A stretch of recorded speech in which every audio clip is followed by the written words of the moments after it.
Đó. Đây rồi mới nè. Căn cuồng liền, căn cuồng xong thế. Kalau me di kajun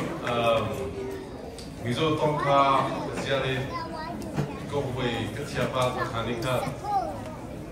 Joy soem dia jun ke itu kini India itu tu kesian dia mizo mereka lain nula ni ya. Sasa joy itu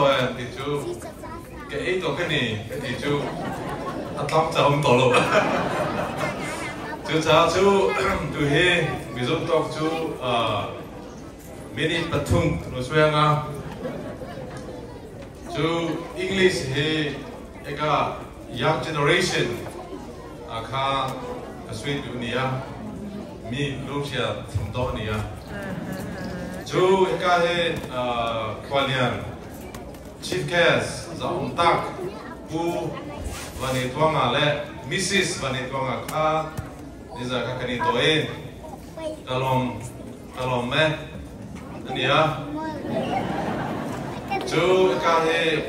giám hậu tak Mr. President MSA Nisela cái giải thiệp tak Oka anh lấy cái phiếu ya chú salute cái bé này mo etiam lót được the best dance. Just not the children, you guys are the best dancer that I ever see. Well done. Thank you.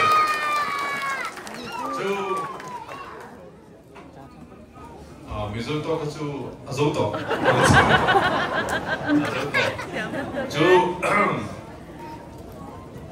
Today, I like to say a message for particularly the young generation. The reason that I giving up.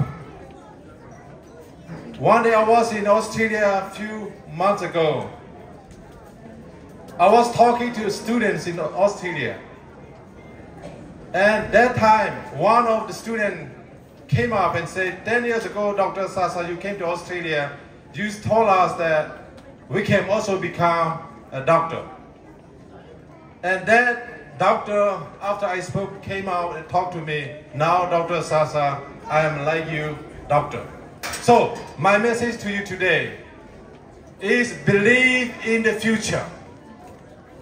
That you can do it. Don't give up. Our people need you. Our country needs you. When you see the suffering and the pain of our people, like particularly in Burma, now we are facing criminal military regime. You know, one thing I like to tell you, they can take away your house, they can destroy your village, but they cannot destroy your faith in Jesus Christ. They cannot destroy your love for your people. They cannot destroy your hope in the Lord. And I believe that the calling of God to our Mizo people have not changed. God called us for His glory and His mission. Remember, finally, please don't forget that your people need you. Please don't forget that your country needs you. We all are Mizo Natak in that sense. We have to be one under God. Our unity is our future. If we are not united, believe me, we have no future. Therefore, dear young generation people, I believe you are doctors. I believe you are engineer. One day, you know, even you can become United States senators. I pray some of you will become congressmen. Even you can become United States of American president. If you want to, that is the future they'll wait for you. Dear young generation people, again, today I believe that you are here for purpose. You are here for a reason. God has a plan for you. Finally, I would like to conclude. Finally, I pray for all of you that you have the faith like Abraham. I pray for you that you will have the resilience like Joseph in the Bible. I pray for you that you have the love for your people like Moses. I pray for you that you will have the wisdom like Solomon in the Bible. I pray for you that you will have the trust in Jesus, trust in God like David when he fight Goliath. Finally, I pray for you that you will be the server of Jesus. Above all, you will serve your people. May God bless you all.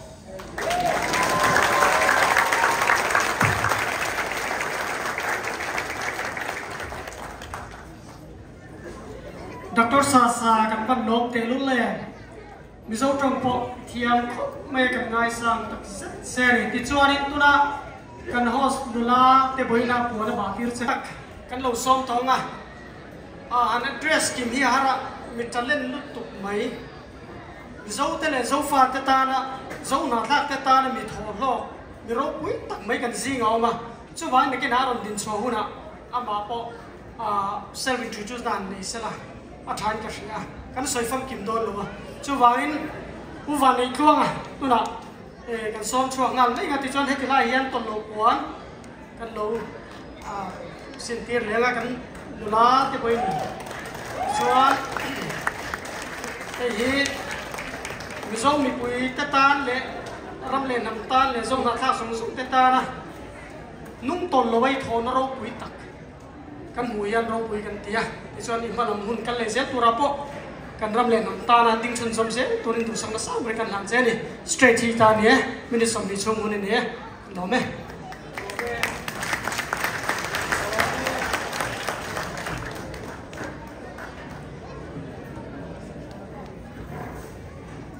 em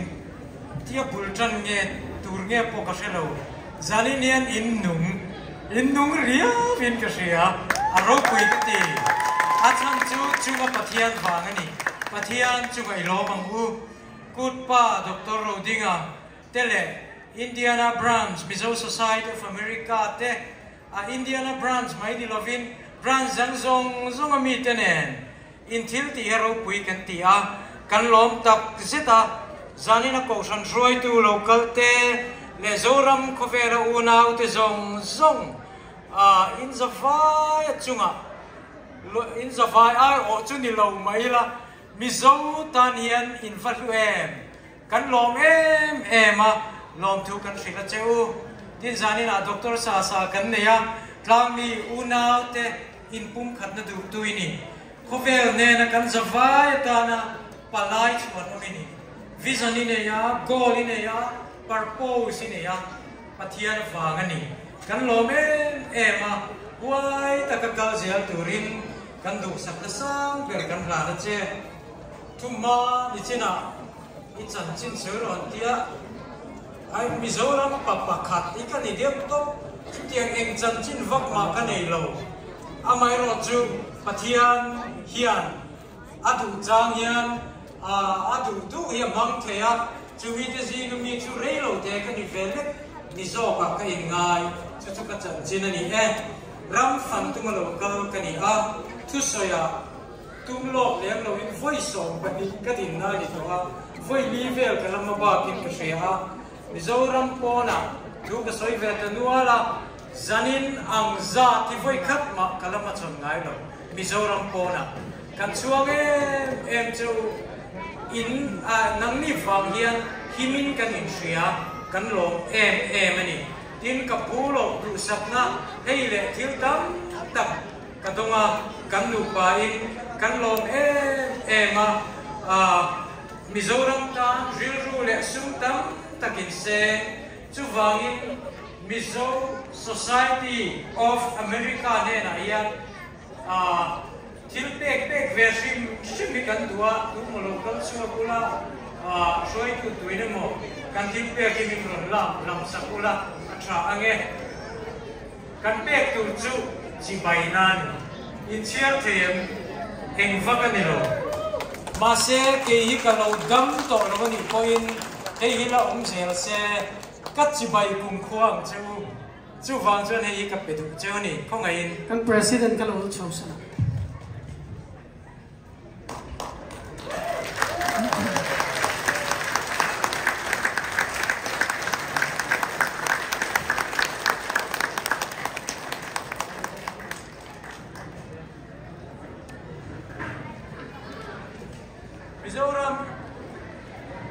Mizoram chân chín môi lâu tắm ta kinh xuất trí na rủi lâu te sual tắm tắc te trang pe chân u nào in cả thu te point xem hay thế căn môi vek lova căn pom thắp mà sẽ căn chặt lâu na làm zel căn in soi ton don chuan he Indianapolis a hen gun violence wangin mi exact nghe thì tổ của mình chung in som rup pali August thangin căn chặt lâu na làm căn in chịu tôn đón chuan unau teu căn ngã tôn về chú vang chuan không ai ta kim ka in nghen du chú hậu chặt na lam về căn này tuy pui ra la hian nang ni pon chặt na in này khi lam point chặt na lam căn này amai ro chú căn mồi lo na lai lir căn in chịu tôn ro chuan tu ma hi mồi zo căn om lo căn mồi na om chun chun lal pa so vani chú căn mồi nó cho anh tịch lại quên đi thể ngay nó vào cô chú tì ruột chú tì khó bắt gun violence tầm nó làm chú anh ấy tiếng rồi bằng ngay tua tiêu anh ấy tiếng cái này po har sa em mà visa đi là căn lâu cả chana om anh hết ta yên mirin om anh pathian miên mitran chia pe anh chú mi tiêu vang cho này America hero quên chú tì ông bốc in Mizoram mà po thì thu chính tâm tắc lệ tấm tắc hi lang val so no man omasin nulat cha thiang hi man omasin chumi te chuan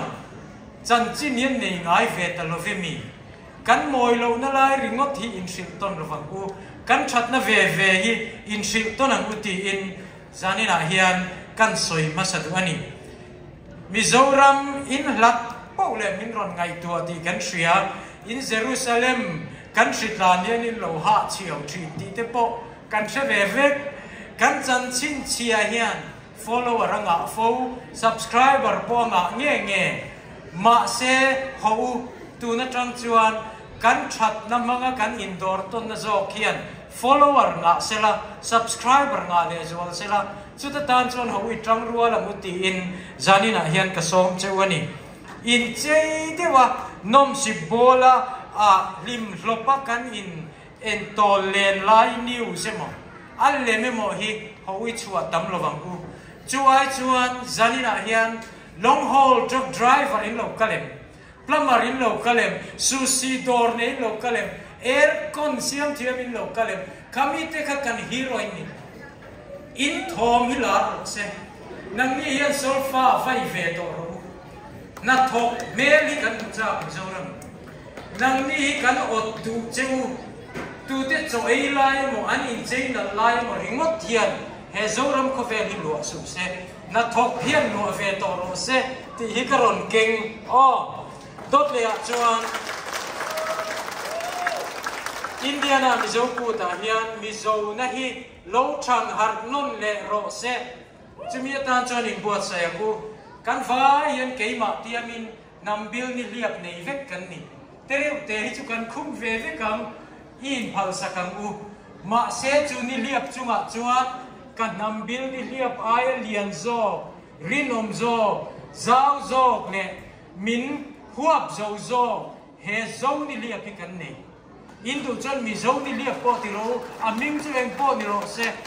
chu kei chuan ka ringama pathian min pe ka ni ti ka pombo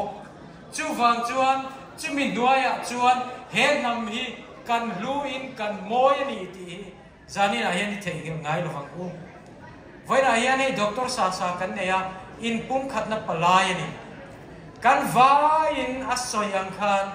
doctor sa ang hian in pum khat na palai ni thei vek kan ni kut kan kuang kwa tlata kan in hon lo chuan tu nen ma kan in pum khat ngai lo fang chumia tan chon kan unau dang zong zong te po zanina hian he ku ta nge hian kan som ho kan ban ni in hong sela lali suwa khan zak hau lovin cross a ban a parasin kut kuang kwa hi kan in suwa ni lo kan i suwa hian ban a party the ngai lo fang u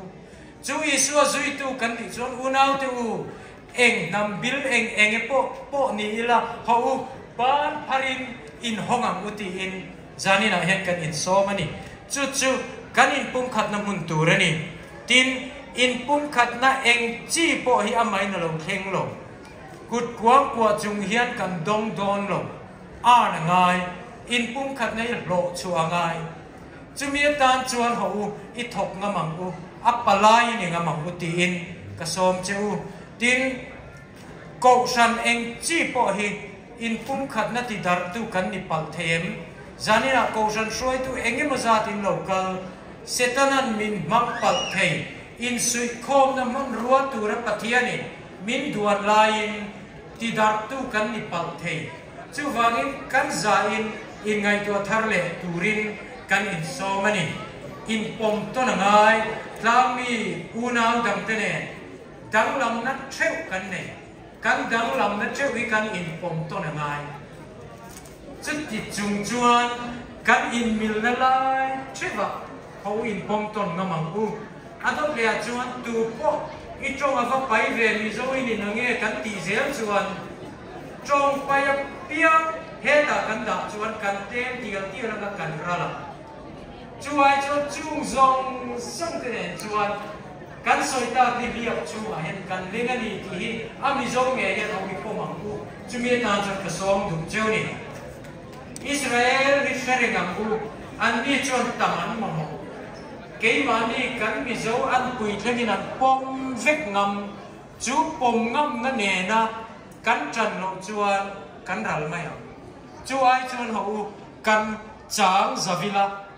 mo izau le zualan u tender tu ni lovin sui khom tu palai ni amutin ka som cheu ni ai zola sap ming nei lo baptist tu ri kan se tok mang lo chuti rualin sap ming nei lo hian US a hian na atho theya na mu theya akai san theya mizowani the alo za pui om reng lo ti chu nang ni hian in fin fi ani lom ni kan chuang che usin hetia in om ringot thi kan tanian in lungoi ngoi ti ka soinon le tu US a sap ming nei lovin eng tinemo changkar takin lo khal theirek sia chung te chu karon mu aro pui kati America rama hian sap en ton kherlo hian achang kan thei in fin fia me chumia tan pathian in adu chewa ako chewani tin mi zo trong chung chang trong uluk soi hau na grupa tel tam ula chung kwa a nu le pa in poimo tial don in fate mi zo dir tu hian nang ni ba pathian in rin nei chuang lo tui pui ra la tu ma ron rin tur kan om lo pathian in a ringam cheu ti sheula in fate tan lo mi zo thar le turin kan so cheu tin mi zo za om na hi in nu chon pot chuan mi zo trong ra lam mi zo za om na in tun din pot chuan mi zo trong thiam lo po in trong thiam an cha ka za om na zo khiani lu chu the hi ngai no wang u thalai te zanina in local chat nem per zanani zanina hian thil cha du ka nei chewa English chu mi zong in an thiam tho don mi zo trong thiam mi a unique ani mi zo trong thiam mi a special ani mi zo trong thiam mi a chang ka ani nakina ka mai tuaru nam mani ang mel ku tam takhian an mani trong in an la thiam lo fam zanina mi zo local chalai te hi chuan mi zo trong in thiam don tlat in thiam na tak kha in rut na ni in ro pui na ni in chak na ni UNO engzat mi ông embassy translator an lama mo don chu nga tan te chuan mizo trong thiam mi ala hlungoi ngoi don chu wangin thiam lo hi chang kan na ni lo mizo trong thiam hi chang kan na zo kani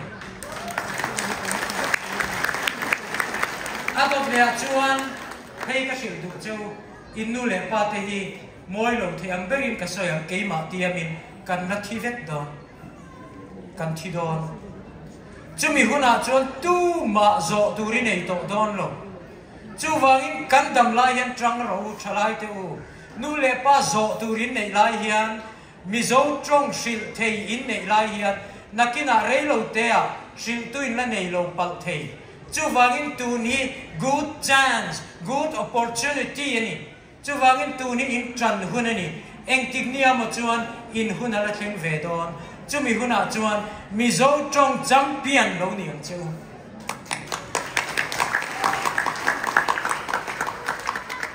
kan lo chua na thewa doctor sa na soi kha tradition string deu kan nei vek a string hi heta i mang lo vak u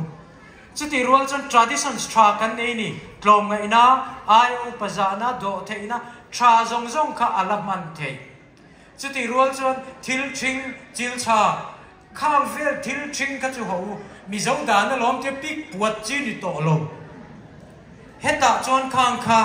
i thiat ngamang ui kalsan ngamang u culture sok ki anna em ti in shria kan shria chuti chung chuan ho hemi machon ngam turin pathian in ring che in peiro fate thunun theya in shriat na te fate hlodona in shriat na te thil pani na men lova in boy mek ti kan shria ma se pathian ring in lotling em ma ni venga paron kai trin Indiana lo thlena enga ma ni talowa in shriate in omem in ni lo ni tak tak ula pathian in hetana da lowang cheu ron tlak chun zom zel turin pathian in ringam cheu mizoram mi puian an ring lo cheu ni point chunga mi khian a ring cheu chu chu thei hil ngai lo turin kan du cheu tin ko san om na milat na zom hi trul lo kan soi lok na om na mil veng ko sana khoya po pem ngam turin nang ma hi ko san ni ngam ro nang ma le pathian in kar hi fel sela ko san cho fel maya chumi ni lo tel tere te little mizo kan siam cho little more little kan te tial kalna apia ngam mizo ngamani voina hian lal pana zom chu tiang chu lo niang che thil pakhat American tradition zinga Halloween ai chuan keini chu Christian kan ni keini zinga chuan thalai tu ka soinon leang Halloween ai chuan Christmas kan nei Christmas hero puiro se Christmas hero puiro se America ram ai Christmas hero puiro se kawar ngai na ka se ro hun kan nei lem si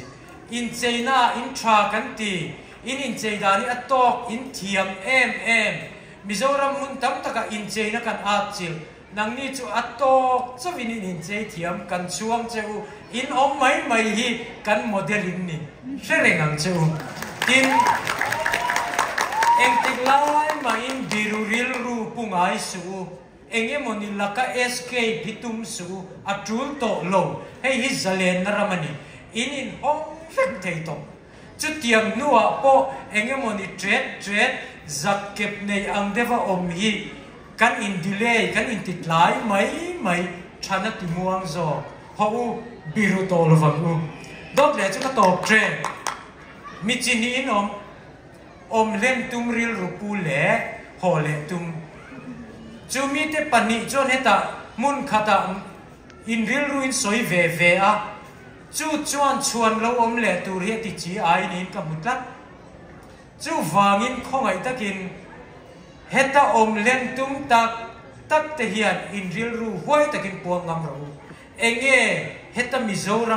mizo te ta na tra di in kan ngai chang cheu ke hole mai tur ngai da hi apoi mo lo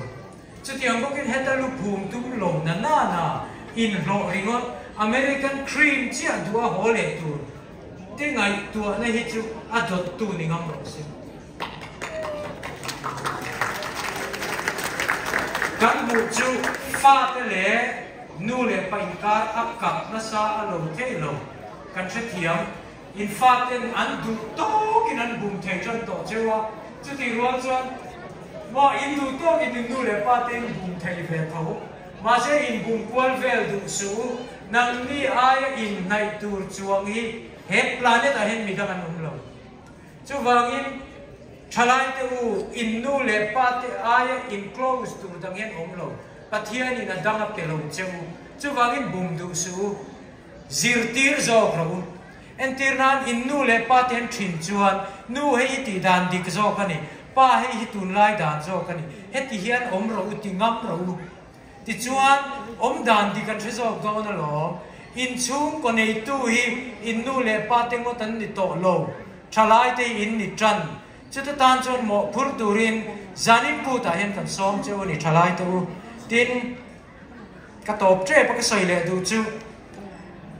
chong hi atam the ang ber a English tiam hian mi tam tak nu le pa then khatin English in thiam lo wang zo nin ka setlat mi then khat kan buai na hi kan fa te sap trong thiam tu ri ipot thakher lo wang bu ipom ngamang bu chu ti rual chuan kan fa te kha itha zelen u kan ti na ni lo mizo na nge thoro se kan ti tin nan nia beri tho point eng tik lai ma in ka in lo tingai su he company tan hian ka tho kap puiani trang kai na kan ne yani ti hi thei hi ngai su trang kai na in ne ya wangin he rama hen kalani in lo ril ru pu ngai su tin economy claim ka soi du ka top na lamen tir ko pola khan hu cheu se la chuan economy bible hi keu ta se in mamo ton na ngot lo ju tu ma eng ma basu atiam America hi credit loans eng chen po bat thei na ramani bangai lovin nia bat thei na ramai local hian ka lau thon pui em cheu chu tu na in car voile khata an lilam thu tang atlo na in done mo hi in ti hi an nin lo chu wangin chu tianga chon credit le loan cha phim khurang cheu chu mi tur chon ka cha du ngoi cheu food stamp dong tu makta duai somli pakhat jinga pakhat ni tur hian pathian ina ko thalo che chia peturin America chom tu ni turin pathian ina buat sai che churil ru chu eng tik lai ma in thei mil ngai lo turin mizoram mi pui hian kan som cheu chumi ani lo chuan mo ka unau te ka silam cheu khoi mi nge in ni antia kan address mizoram ti te Myanmar ti te kan zia piang in visa kan ngai lo fam in unau te kan lo theng tha thei don lo ma se mizo helai mi te chia petrin atlem po America tran pui tu nam nia he sarkar hian min hriat to nu chuan engkim hi thol hak mai chumi tan chon moin burti thei hil ngai lo wang chu American imamo na tluk thovin American hian an mamo che ka sil du che chu min an mamo na la ya tak om thia mang che atoina chu asei em ivan ne na ka sil du che Mizorama PhD zero zo to kumnga na mulo achan chon police constable trantum te kan ong to chuti lai nang chu hetti khopa asusi dor eng kima rem changi nga lom ro ivan nei em ani pathian chuma eng tik lai po in lom thu soi hi thei hi ngai lo fam che tin work culture tra in nei he work culture tra weekdays a hetti khopa ha in tho in tai mak na hi Mizoram in kan ot ngoi kan mamo chuta tan chuan ho in theng to na u kan work culture angai na se lo chuk se la angai na sia chau ve tum se doctor sa te na ngai nan siam mo kang yen du cheu chu tia ga tan chuan ho kan work culture in theng to na u ne ke aya mamo hi in nei ke chu soi zong khani in mamo ka soi du Manipur tok na mu le tho te na zon dan te tho dan te in shia ta ngai tial do chumi in shia lok chuan eng distribution center liana emo enge zati kan ran do ni ka setla ta khan kan lung oi tran hei hi a tha ka tilom dot le chuan mi china ka soi to in te kar te ho dan le dan le shal dan entina heta in sum lo chua hi India bank ka data ula apung hi 10% ani India lo heta tuak ula khoya mo khol ta ula ti te adang le entir na dang le veng nuwa man ti hi crime rate tlem na veng ani in tha le na lamani lo kan biak in mun ngei po hi crime rate alo sam chuan ngai tua teu ngai tua ngai alo tam em ti hi ron mu ve in ka in shia entir na pathum na secret rim nam na in le kar chu shal cho na har ti ka ron shia chu ti ni chuan ba chu ka soi lo me entir na palina gay ko shana in thiar na ai chuan Indiana police gun violence le heng thil zual zel hi he community hian kan ngai poi mo chul ma jok to lo mo chu zong chu tan chuan ke ni ang thu soi ringot eng ma ti thiam si lo hi min ma mo lo ke ni ai ma mo in ne chu mi te chu lawyer in ma mo a advisor in ma mo a lobbying thil tam tak ti thiam in ma mo insurance sung chang shria te in ma mo chu tiang lam zia na le khabu te in ma mo chu tiang a tan chon in sum kho li mang ro trang ro nang ma ni le in fa ti tan trang ro chu mi tan chon ka ngen ngoi du chu ani khang zong song ba ka khan nakzana Greenwood Methodist Church a begin youth empowerment chung chang kan soidon thalai pual zan ani Gen Z no mem mo Gen Alpha no mem millennials no mem an trong in ania ka trong o inom chuan khonga in local ro in chung chang kan soyang kan nu le pa te hi chuan he life vel hian soi ke ni chuan Coldplay kan soyang Taylor Swift kan soyang in lo tel ve don nia alo me